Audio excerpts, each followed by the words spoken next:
Bana, Rayvanny Vanny Boy bwana, kimbelembele kimemponza na ile kauli ambayo wanaosema Waswahili, ugomvi wa panzi ni furaha kwa kunguru. Alitaka kuitumia vizuri kabisa, lakini bwana kiukweli imemdondokea pwani, kwa sababu alichokuwa anakitarajia ama anakifikiria sicho ambacho kilichomtokea.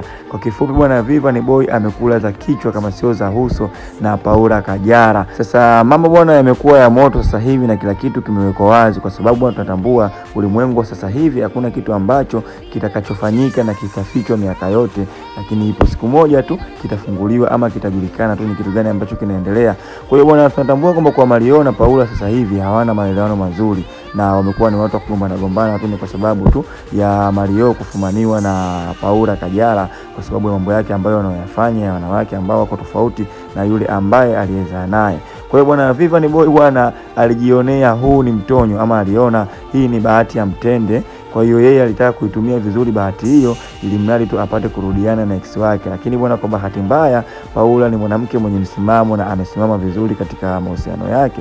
Imefikia stage bwana mpaka amemkomesha ama amemwambia kauli ambazo sio za kitoto Vanny Boy, yani ameambiwa kauli ambazo kiukweli zinaumiza sana. Na tunakumbuka bwana, kati ya Paula na Rayvanny bwana mpaka wanakuja kuachana haikuwa kazi rahisi, kwa sababu mabifu yalikuwa makubwa sana kiasi kwamba mpaka Rayvanny na Harmonize walifikia stage ya kuimbana manyimbo ambayo sio mazuri na watu ambao walikuwa familia moja huko WCB.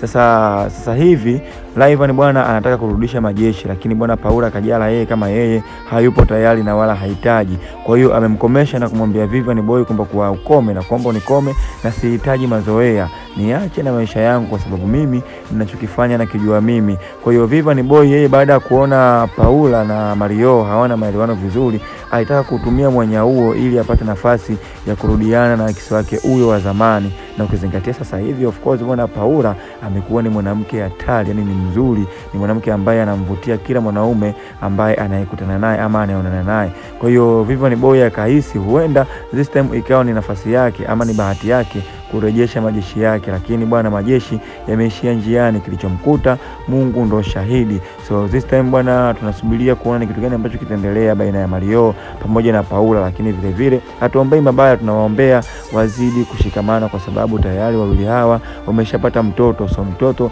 anatakiwa alelewe na wazazi wote wawili. Kwa hiyo tunaomba Mungu waache mabifu yao na wasameheane na kila kitu kiendelee na kiwe sawa. Lakini Vanny Boy bwana amekutwa na bahati mbaya, na hicho ndicho ambacho kilichomkuta.